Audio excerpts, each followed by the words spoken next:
exact same score I got in 2018. Which was what? We're live, Yeah. everybody. 18.3 is the workout. For anyone that doesn't know, Angelo felt the need to remind me. It's the one with all the double unders and then a movement after each round of double unders, some of which are meaningful and some of which are not meaningful at all. I don't know that any of them were meaningful.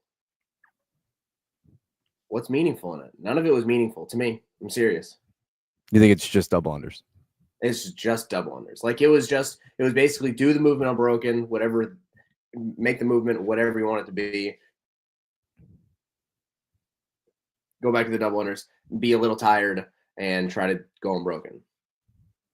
Which I didn't. I didn't break. I only actually broke on purpose one time. I tripped enough to give myself enough break. The one, the movement I was referring to is a dumbbell snatch. It's in there, and I have no idea why. Probably just because they hadn't done something like that. The overhead squat was pretty useless. It was maybe Go ahead. I'm sorry. I think overhead squats was probably the hardest out of anything, and it wasn't hard. But for the masses, because remember that was back when everyone was doing the open, and I don't think there was a scaled yet, right? Was there a scaled that year? Yeah, I think there was a scaled. I think so. Yeah, but a lot of people just are trying to do as many workouts prescribed as possible. So I think that the fact that the snatch is late doesn't really make sense to me. Like I would have put it early. Yeah. So that you could have done some double unders, done some snatches. Like I think. Yeah, like put the muscle ups at the end. Yeah, I just think that like they probably knew that a lot of people weren't going to do the second set of bar muscle ups, so they put the ring in there to be a barrier for the higher level athletes because it was because if you were going to do good, you were going to do ring muscle ups twice. Yeah. Did you finish it? No, dude. Dom was all over thinking like everyone should. He said, yeah, almost everyone in this room should finish it. I go, Dom, no one in this room is finishing that workout. 2 specialists finished it back in the day. And he goes, yeah, like 28. I go, Rich and Frazier were doing the open then. I go, and they're fitter than everybody in this gym right now. Maybe not literally right now, but like they at everyone's peak in our gym is not at those guys' peak in 2018. And I promise you. To think about. Oh, it's crazy. I want someone fit today, like a semifinal level athlete. So like Josh and Dakota Rager are the only 2 that finished it. Yeah, and Josh finished with 1 second to spare. Gotcha. I remember watching the video of Dakota Rager doing it and thinking it's still in my top 10 of most impressive things I've ever seen. Because he gets done, he goes over and gives the camera a thumbs up, and he's like, he doesn't look stressed at all. Dude, it's so impressive. That's crazy. Larry the Shark, why ain't Angelo doing the 24-hour row? That's a great question. It's not that good of a question because it's his mentor is my mentor. It's the reason they're doing it is good, I suppose. Maybe the underlying reason why they're doing it for charity is good. And I don't know. I mean, like, think of this. Some people hate charities. Yeah, some people do. I don't. I think it's good. Let me think of this logically. I had to explain this to everybody here. So I work at the fire station for 24 hours. And so out of any given 72-hour period, I'm there for a third of it. And then I'm going to dedicate 24 hours. Which 24 hours to which one should I dedicate? Should I dedicate the 24 hours when I come off? What if we have a structure fire all night? I don't sleep at all night. Then I show up and do the row with those guys. And then I get yelled at because I'm not holding the pace right. Or I do it the 24 hours before I go to work. And then I'm driving a 60,000-pound truck, 80 miles an hour around town after I haven't slept and I worked out all night. Like neither seems smart. So it's just not feasible for me right now. Would you get ridiculed and shamed for your output by your cohort if you attempted but you were just not holding the paces? Well, here's the thing. I don't think so. Their goal, I don't know if you care. Their goal is to hold a 155 or faster the entire day, which is hard. Like I think How are they switching? Do you know what they're doing? How are they switching? They're doing, as far as I know, they were doing 10 minutes on, 10 minutes off with a partner. So there's 4 of them. You and a partner do 4 rounds of 10 on, 10 off. And then you take 4 rounds off. The other pair does that. So That's their plan. You're rowing 40 minutes within an 80-minute window, and then you're off for 80 minutes. And they're holding 155. Jeez. So I can't do that. Like, I can't hold a 155 for a day. I don't think I could have held their 2-minute pace for a day. So I did 4 sets of 20 calories the other day, and my hip hurt so bad I had to stop. So I'm not gonna row 10 minutes at a 155. There's no way. Anyone that didn't know, Angelo has the joints of a 67-year-old. I'm wearing slippers right now because I can't walk around my house barefoot. My foot hurts so bad. He's a big meloxicam guy, though, so as long as he's taking that, he's good. I'm Taylor Self, the thumb, is working on his home right now. He's a new homeowner, so he's building fences and I don't know, doing a bunch of handy stuff around the house. So he's out for a week. Angelo's stepping in so graciously. We actually have some news today in the CrossFit space. Those of you that have not, go over to barbellspin.com. He's usually the fastest with news in the space. We got some semifinal competition locations, dates for all but one, and also spot allocations for the CrossFit Games. So if I knew how to run the back end at all, I would share a screen right now, but I don't. Susan's in the comments. So unless he wants to jump on here and do me a solid, we're just going to talk through those announcements and maybe pick Angelo's brain and see how much we can get him to divulge about the Mayhem Classic, which is returning from a 5-year hiatus as a qualification competition to the CrossFit Games, which is pretty cool. Anything you want to say about that starting out? Like how long were you or Rich in talks with Dave or whoever about doing it? Do you know a schedule? Anything you can tell us before your podcast comes out soon that has a lot of details? Well, Peter seems to think that 2 days ago that I knew about the Mayhem Classic when I said nothing on his podcast. I don't know what that's about. So I knew nothing on Wednesday. I don't know. I don't know what there is some info on the podcast. Maybe I'll just let Rich be the one to tell it. So I won't steal his thunder because it comes out Monday. Like it's everyone who's curious can wait. It's not that big of a deal. What can I share? I would if I was home. Matt Souza, you're a good dude. Enjoy listening to me stumble through trying to lead this marching band to nowhere. I don't know. I don't know what I can share. I don't know what I don't know what I want to share and steal Rich's thunder. There is a lot of information in our podcast that comes out Monday. So maybe that is the information I'm going to give, that there's a lot of information in our podcast, and I'll let Rich, it's his deal. So I'll let him tell it. But it's going to be pretty cool. I mean, if you want to go back and watch old classic workouts or like what we did with that, like we're going to try to make it a similar feel. And I think we're going to play around with some different ideas of how to approach like a weekend CrossFit competition. Maybe not totally. Thank you so much for all the sponsors. If you didn't know, this is turning into just a promotion for the Mayhem YouTube channel. Everyone go over to Mayhem on Monday. Check out it all. Actually, go back and watch every Mayhem Classic workout. Watch Rich demo all of them. Just, I mean, Angelo, anything else? You asked me to be here. Ridgeline Group, Brandon Lecoq, Realty.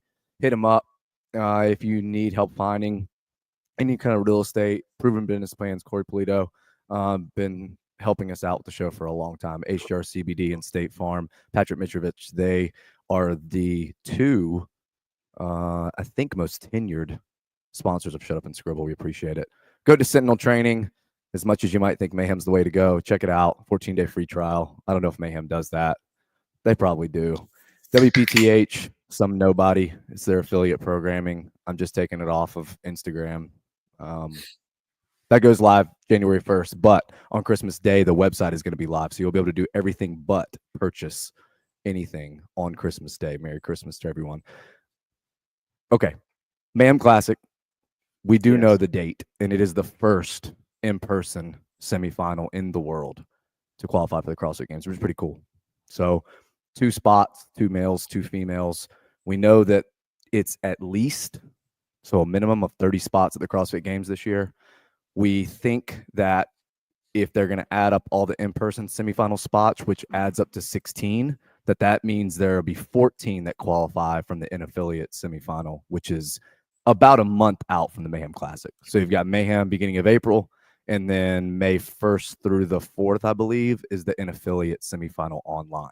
So, yeah, they're kind of spread out from April to June.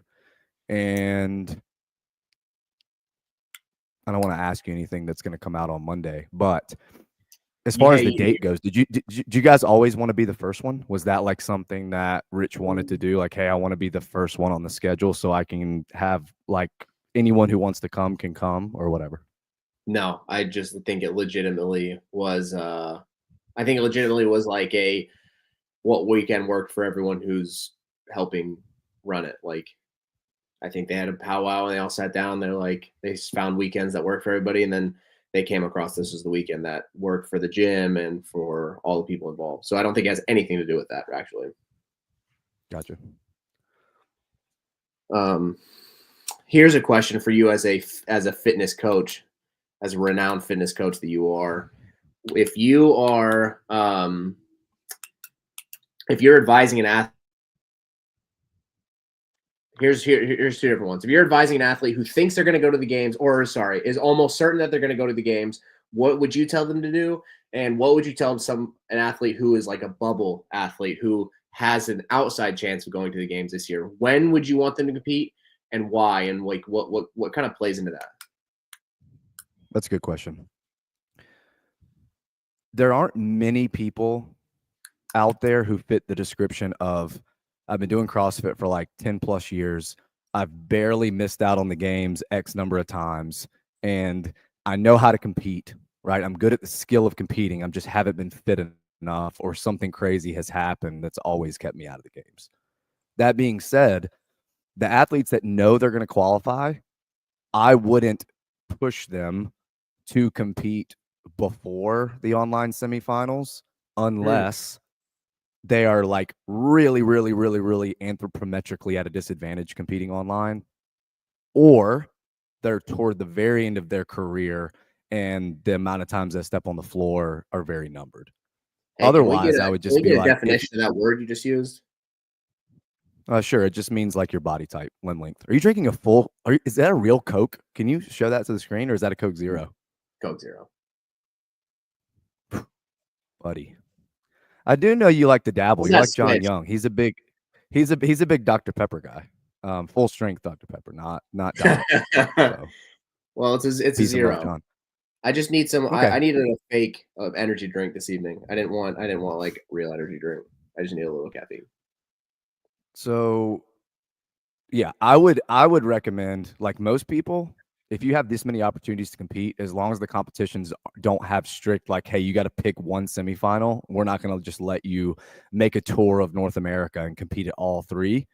I think what a lot of competitions will probably do, and I'm curious what your thoughts are on this, is they will say, you can compete regionally as much as you want, but once you qualify, you can't take a spot away from someone who has not qualified yet.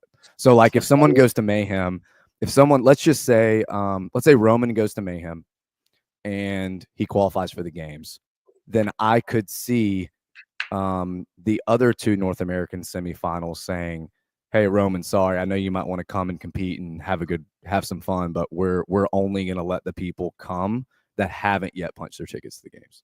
I don't think anyone would do that. I don't think anyone would even try.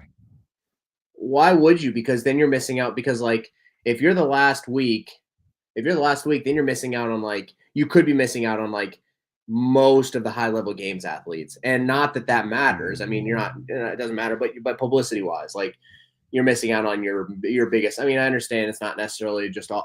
I mean, it mostly is all about money. It is pretty much all about money. So why would you not want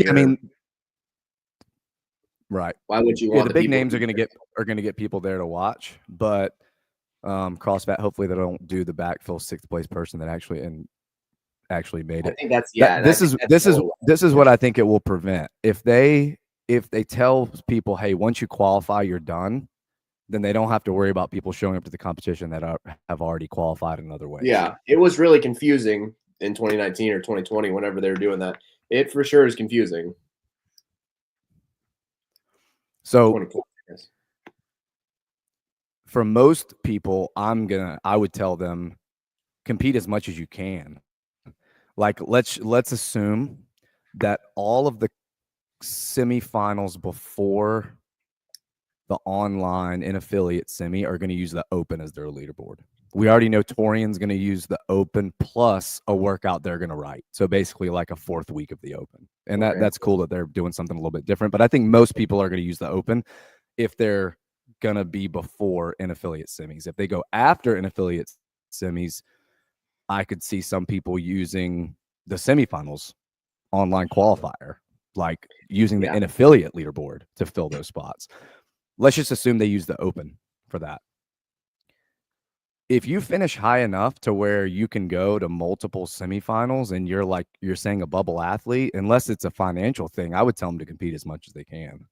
I think TFX is only 2 weeks away from Syndicate, so that might be a little bit close. But like if you could go to Mayhem and compete and go to either TFX or Syndicate Crown and compete, I would absolutely recommend that to a younger, less seasoned athlete that hasn't qualified before. Because the cool thing about this year is it's not uniform programming, and you never know if you have something that you have a few skills that you're really, really good at that could show up at a competition and could be what you need to kind of like push you over the threshold to make it.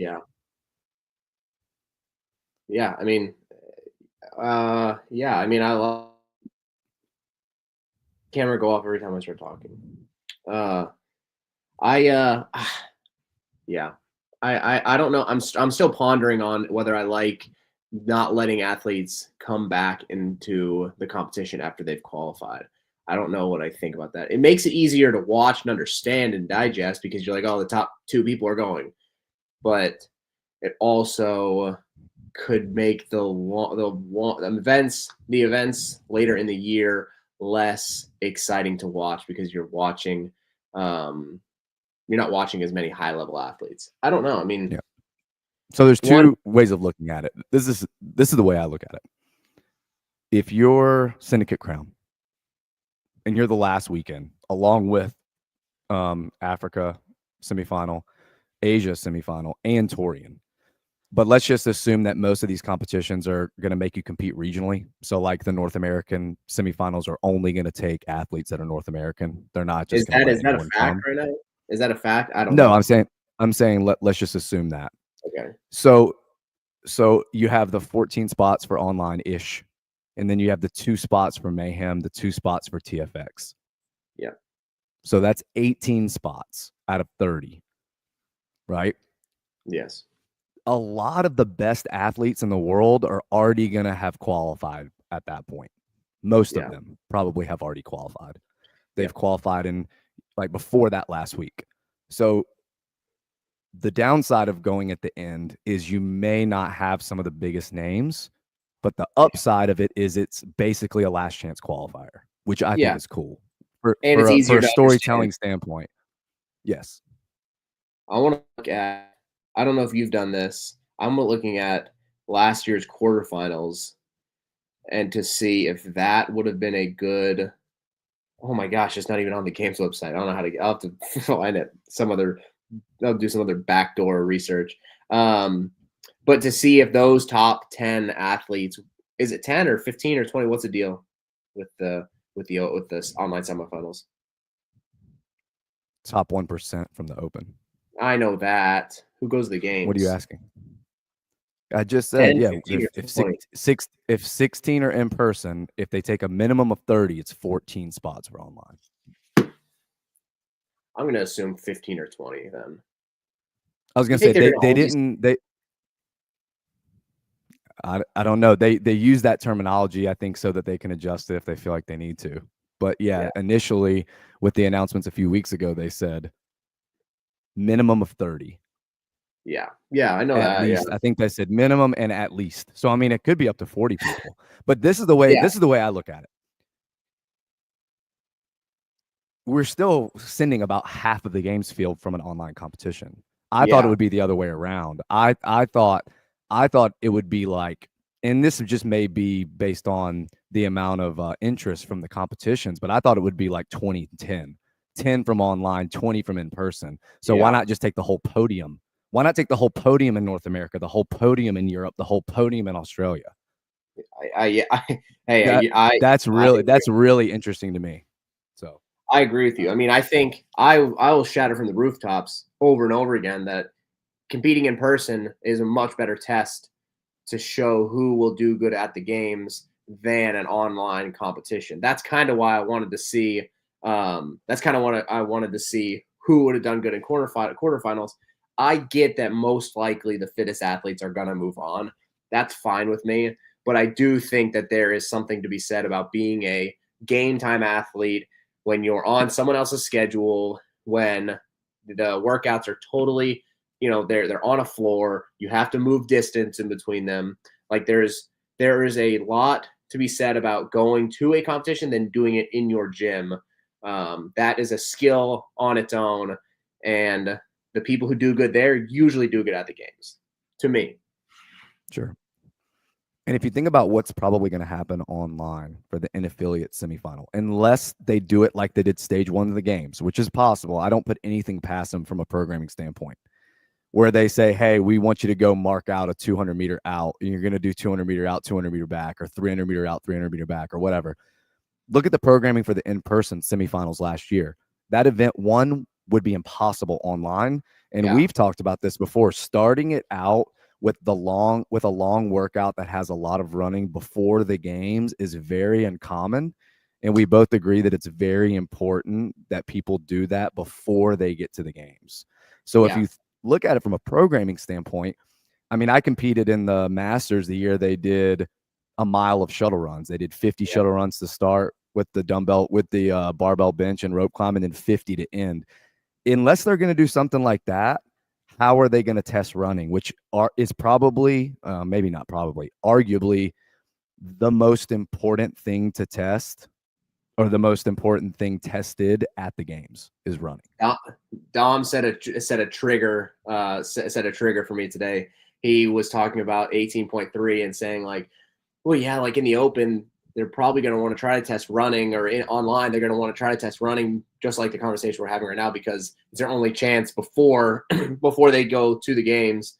And he said like they could do a workout. Like he goes, the best thing besides running is to do a high volume double under workout. I go, Dom, it is not the same thing.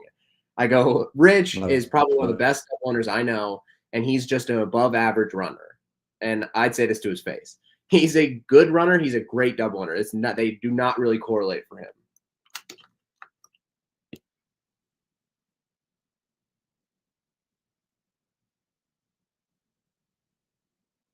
Am I alone? Is it mine or is it JR's? Someone tell me. What's going on here? All right. Hey, I lost you for a second. Sorry. Hey, you lost me, or did I lose, or did we lose you? I lost you. I went out. Yeah. Sorry, guys. I think both of our connections are kind of weirdly. Did you hear me now? But yeah, I can hear you fine now. I just did you hear what I said before though about how the high volume double under test is not a test? Yeah, you were starting that when I lost connection for a second. Oh, okay. Yeah, that. Yes. Maybe I did. Thank you, David. Yeah, it's not the same thing. I mean, I guess it's the closest thing you can do, but it's not the same thing in my opinion at all. Sure. Yeah, I mean, we can talk about the semifinals programming all we want. To me, though, the open programming is going to be not just as important as the semifinals programming and affiliate, but really, really important, because a lot of these semifinals are going to use it to go down the leaderboard and invite people to semifinals. Yeah. So with a 3-week open, if you look at the open from last year, which, a lot of people would say the goal was a little bit different. The reason for the open was a little bit different. Who it was for was a little bit different. I mean, Dave said he's going to make the open matter again. It definitely is going to matter now, because a lot of these competitions are going to use it. It's really easy to just go to their leaderboard and start sending invites. Yeah. From a programming standpoint, do you think we'll go back to the opens of 2018 and before, where like maybe the first week is kind of everyone can play, and then we're going to start weeding people out that haven't earned the right to be at a semifinal? I don't know. I mean, I feel like even I'm thinking back to 23. Even in 23, I think it was a little bit like that. I'm thinking of the handstand snatch workout. Like that wasn't easy. It got really hard, really technical, really quick. So yeah, I agree. So I mean, I think they do a little bit, and and even 21, you think of the front squat gymnastic workout, like it leveled up as you went. And I mean, there are levels to it, obviously. Like they do allow, I think they were allowing people to play more so in the beginning and then just like cut them out. But I think that's kind of the theme of the Open almost always, like make it hard at the end, except for that one ring muscle up workout they did where it started with ring muscle ups. I mean, I think that's textbook CrossFit. Like I think they do that a lot. So I don't know that they probably will do it, but I don't know that they ever stop doing it, I guess, is what I'm trying to say. Was there any talks in house when you guys knew you were going to host a semifinal that you might not want to use the Open and you might just want to like come up with your own qualifier to get your people? I think we all hate online competition so much that I think it was just easier to use the Open leaderboard and pick from it. It may be good, it may not be as good, whatever, but it just saves us the time and the hassle of trying to do that as well when we really just want to focus on the in-person stuff, when the Open's going to be probably good enough, I guess. Right.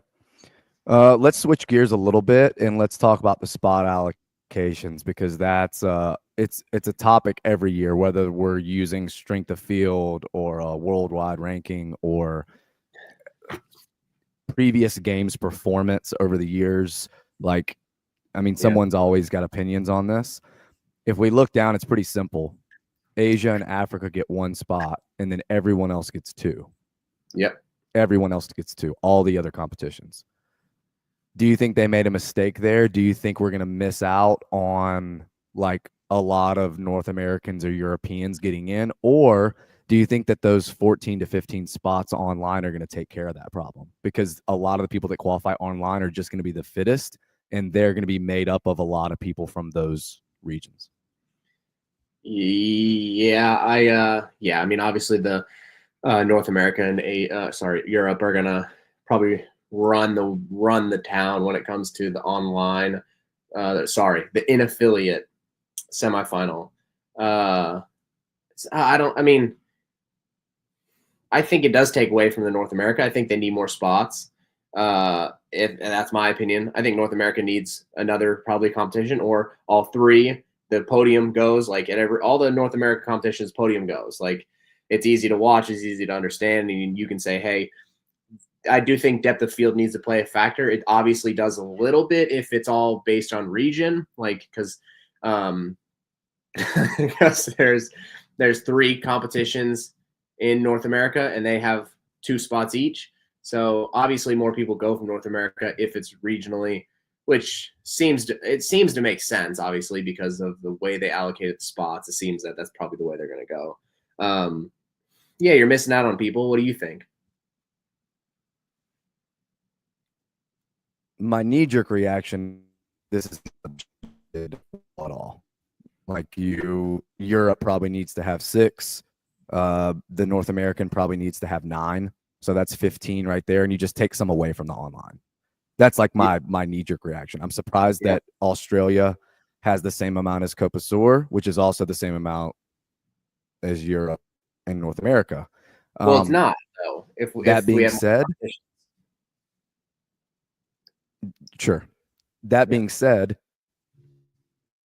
there is something to say for this point of view. Like, we know that Torian is going to let people come that aren't necessarily in the Oceania region, but that like Asia is not going to do that. They're going to say, no, you got to be like, your flag's got to be representative in this region to compete. Yeah. If you're that whole continent, you want to see Choi competing, or you want to see Kaya competing, and they're good. Like you want to have some representation at the games for someone that isn't just going to come in bottom 10. So to their argument, and to have someone to pull for, I do understand, but I am definitely on the side of we need the highest level field possible at the games. And if you go off of that, I don't see how you can give see how you can give guaranteed spots of more than one to like, I mean, I would probably still have only given South America one. And I don't know how you feel about that. You may disagree.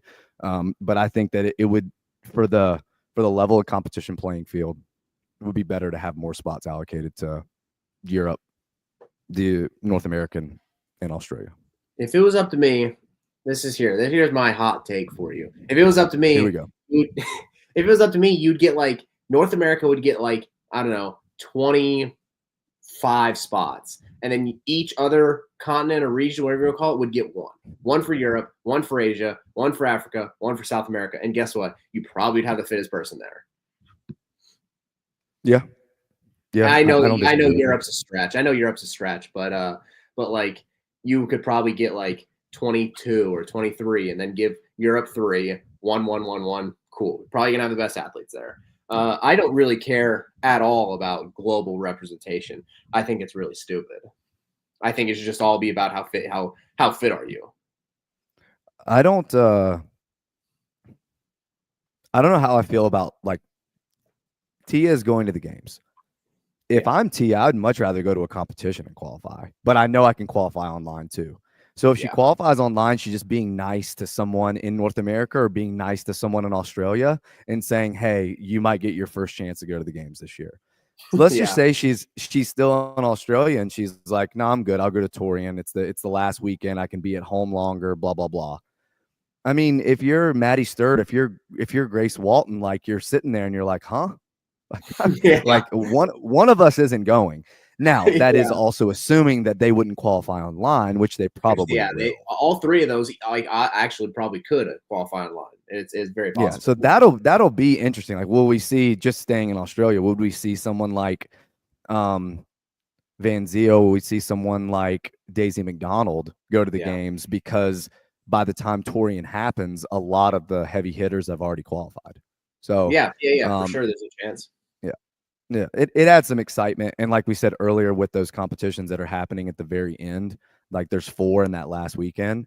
I think if you have more drama, if you have more storylines, it's just as compelling as if you have like the syndicate was last year, where it's just a who's who. Like you have Tia, you have Brooke, you have Haley, you have Alexis Raptis, you have Danielle Brandon. It's just loaded. Like I think it's just as cool if you know that like the final heat are all just scrapping for every point, because none of them have qualified yet.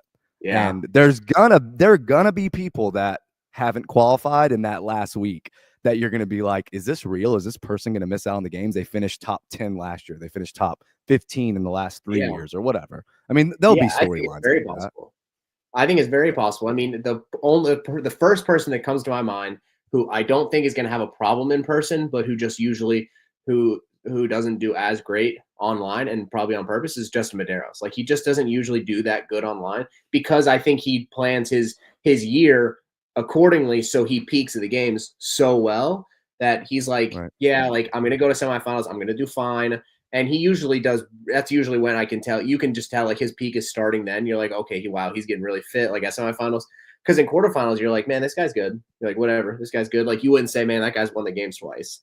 But which it's almost, that's, I don't know if that's a timing thing, fitness timing thing, or if that's or if he's just like a lot of other athletes, and me included, where you're just not as good online. You need the pressure of the crowd. You need the pressure of the competition. You need to feel the crowd, and like that just brings people to life. And maybe that is for him.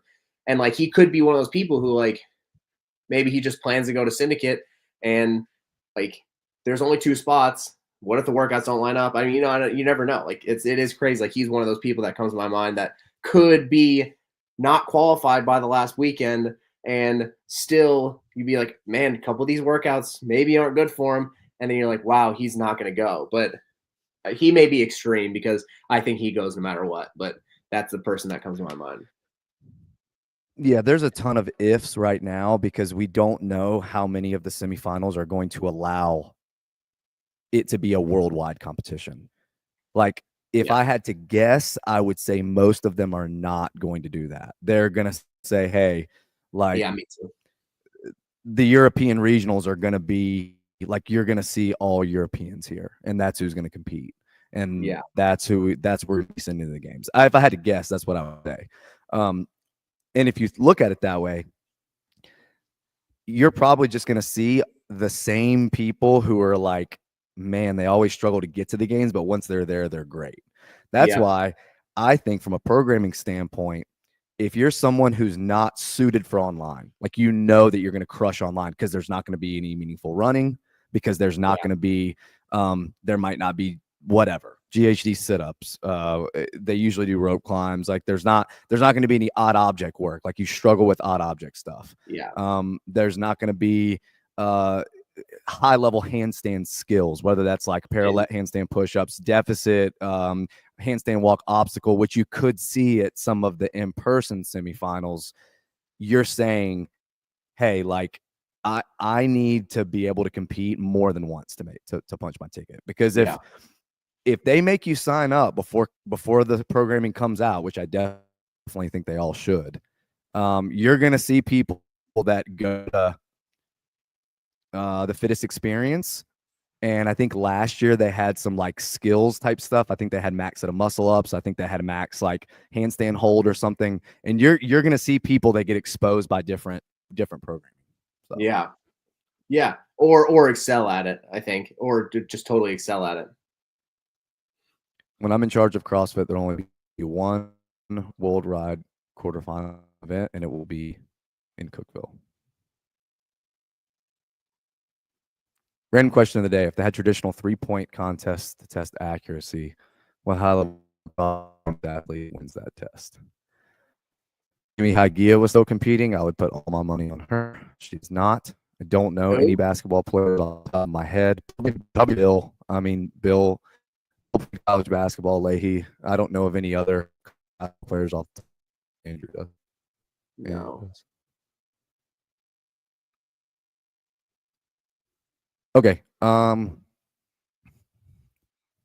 else? What else? I think by the end of January, we'll at least know how the qualification is going to happen. All the competitions still are going to need to release that information, because let's just hypothetically say that in North America we have 3, and I know you're going to release a lot of your stuff on Monday, so I'm curious what you guys say as far as who could come. Is it just going to be North America East? Is it going to be all of North America? Is it going to be 30 spots and we're going to take 20 from the East and 10 from the West, whatever? But until we know that kind of thing, it's going to be interesting, at least in North America, how are they going to let people pick? Are they going to say, hey, congratulations, you finished in the top 100 in the Open in North America. Please select one of these semifinals, where it's like rank them 1 to 3, and we'll try to send you where you want to go. You know what I mean? Yeah. Well, that's how quarterfinals worked the last couple of years. It was like a draft. In 22, in 22, it was literally 1, 2, 3, 4 semifinals, not quarterfinals. Semifinals. Yeah. 4. Quarterfinal from the quarterfinals leaderboard. Gotcha. It was like 1, 2, 3, 4 scatter, 5, 6, 7, 8 scatter, 9, 10, 11, 12 scatter. Like, that makes sense to me. I think that's the most fair. It's just literally like a draft. And 23 was a little bit more. I think you had a little bit more buy-in to what you wanted to do, I think. Yeah. What's cool to me is, I mean, most of the athletes talk. A lot of the athletes are friends. A lot of them, I mean, I would for sure do it, is if it would say, hey, are you gonna do online? You're gonna try to qualify early. Oh, really? Which one are you gonna go to? I think I'm gonna wait and go and try to do syndicate. I've got a wedding on the weekend of Mayhem or whatever. Like, there are gonna be people that probably try to pick and choose, or I think the more experienced athletes are going to hang back and let everyone get antsy and go to the earlier semifinals, because they're like, what if online there's a bunch of this, or there's a bunch of this? They're just going to get anxious, and the seasoned ones are just going to sit back, and they're going to say, hey, if I don't make it online, the field that I'm going to have to beat at the end of all this is probably not going to be that high level. Yeah. And there is something to be said about how easy it is to make a training plan around CrossFit's online competition. You have so much data on what they think they can do, on what they will do. Like, you know that you're gonna, if you're gonna run, it's gonna probably be show runs, and you're probably gonna row. So you just do like a 10 or 12-week rowing progression to make sure your rowing peaks then, and maybe you do some workouts with shuttle runs. Like, the pool of stuff you could do is so much smaller. And if you know you're already a decent online athlete, that's probably the way you want to go. Me personally, it doesn't matter how many rowing progressions I do, how many shuttle run workouts I do, I'm probably still going to suck dick when it comes to an online semifinal. So I'm going to probably go in person if I'm talking for myself. Yeah. Renata's comment, we definitely should address this. Can athletes who don't do the open go to these semis and qualify? I don't know anything for sure. I think what I do think is that all the competitions have autonomy. So they can all decide how they want to let people in. Because the CrossFit name is on it, I would be shocked if they let anyone compete that did not sign up for the open and finish at whatever level in the open. That's probably like a CrossFit rule when they send the contract to the competitions that says, hey, I would think so. That's like a buy-in. They have to do the open, and then you do whatever you want. Right. It would make sense. Michelle, do you see the athletes that have said they're out of the games affecting how the allocations end up? Will more Americans get places on the online qualifier? I don't think that the online qualifier is going to be distributed based on continents. I think the online qualifier is just going to be the best in the world. Whoever finishes in the top 14 to 20 in the world are going to get those game spots. I don't think it's going to be, hey, there's going to be 15 and 6 of you are going to come from North America and 6 of you are going to come from Europe, and then 2 are going to come from Oceania, and 1 is going to come from the rest of the world. I don't think they're going to do that. I think it's just going to be, look at the leaderboard, whoever the top 15 in the world are, get the invites. Hey, notably, who are those athletes that are out? Do you know? I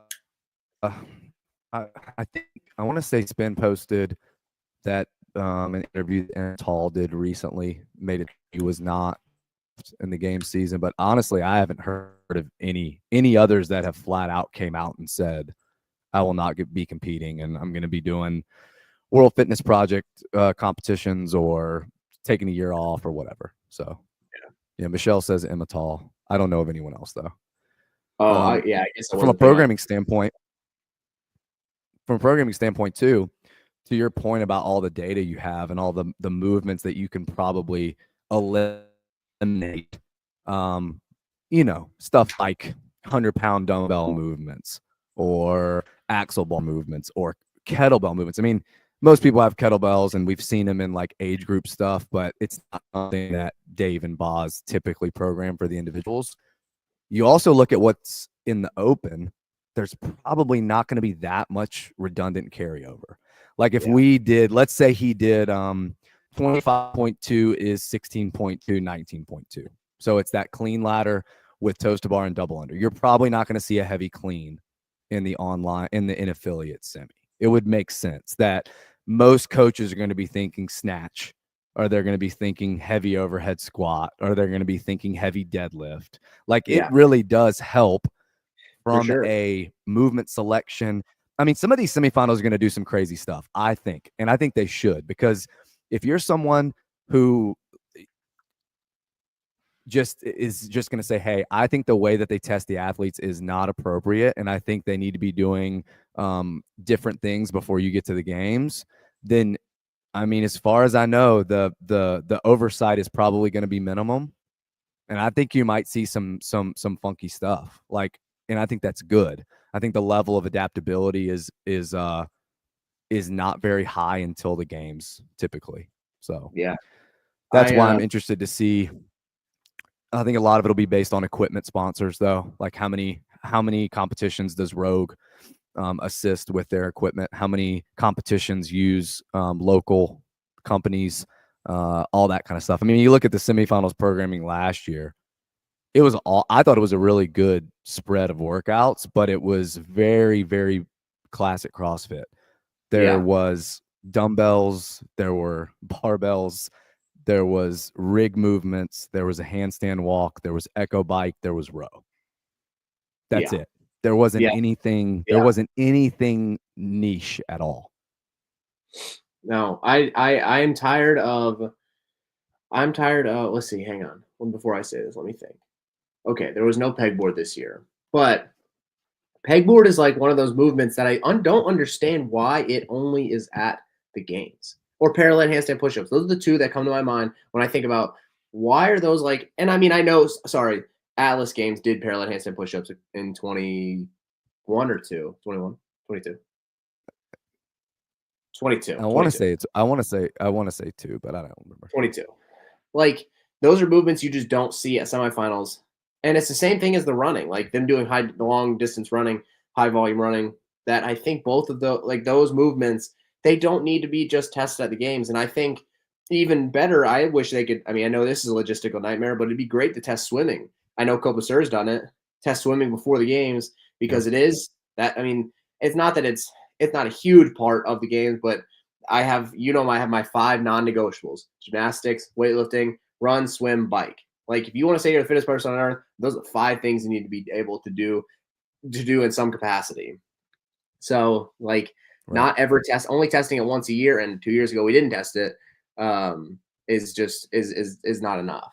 And long or high volume running, whatever you want to call it, mixed modal running too, like mixing it with stuff is important.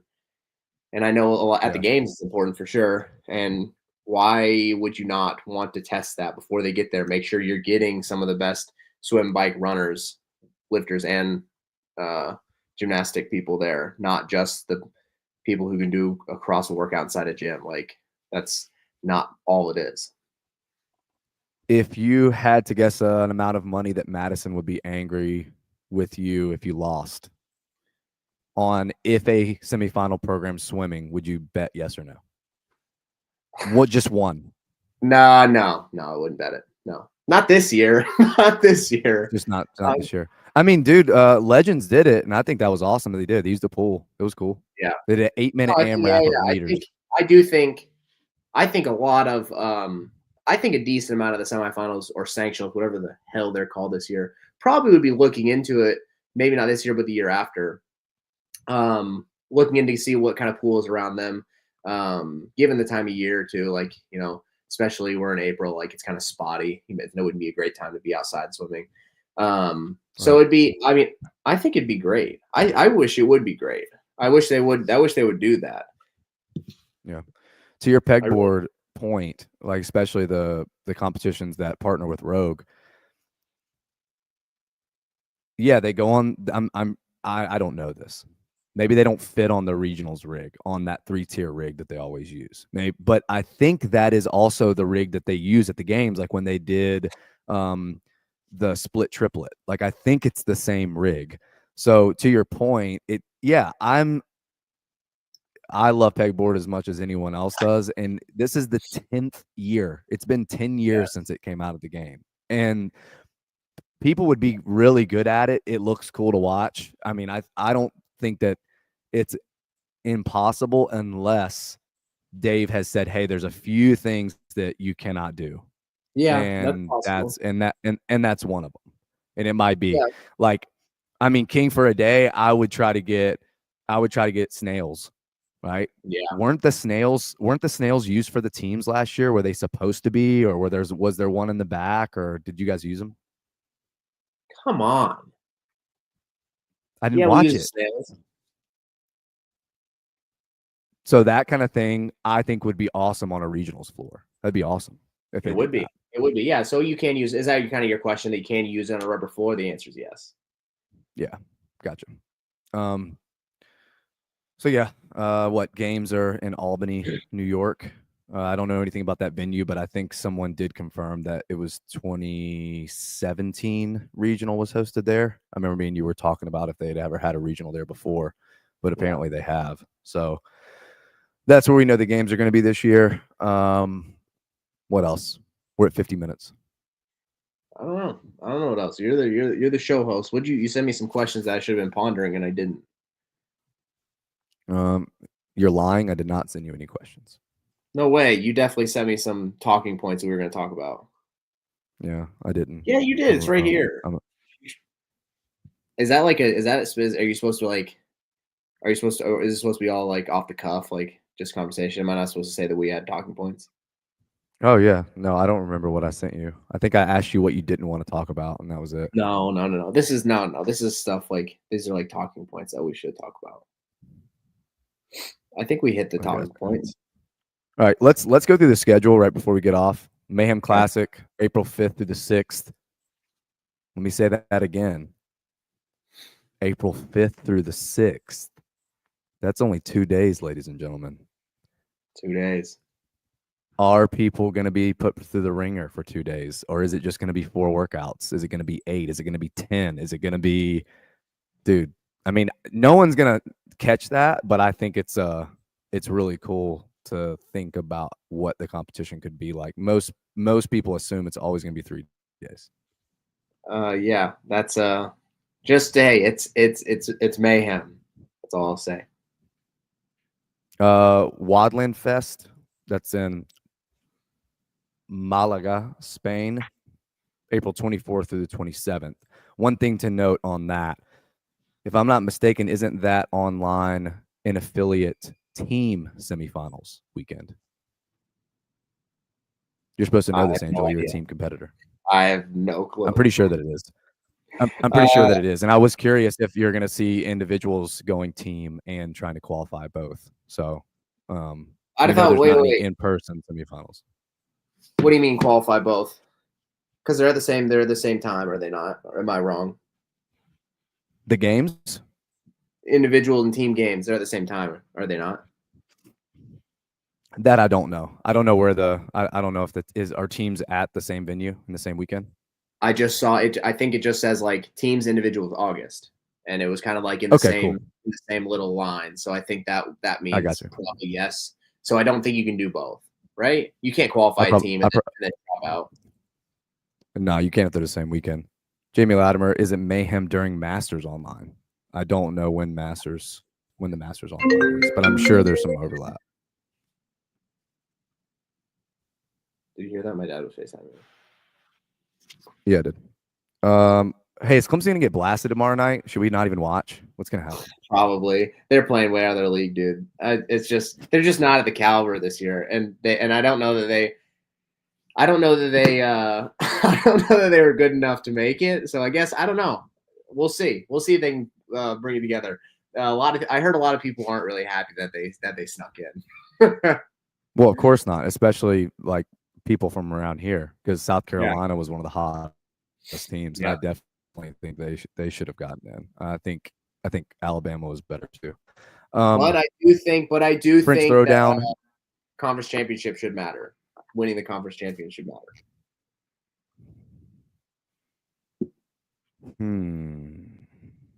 So you think that for what SMU did all year, them choosing to take part in the championship game, if they would have gotten blasted and not gotten in, so they got punished for not being off that weekend, you think that's okay? They should have still not gotten in because they made the championship and looked terrible? I don't know. I don't have that much skin in the game. I don't ask me detailed questions on what I think. I follow mostly Clemson and the teams that do the best. So don't ask me questions about like Clemson played SMU in the conference championship. That's why. Yeah, I know that, but I don't know much about SMU. Is what I'm saying. I know they were Chapel Bill. That is awesome. Chapel Bill. That Chapel Bill is a thing. Malo, how can I sign up for WPTH if I don't have Instagram?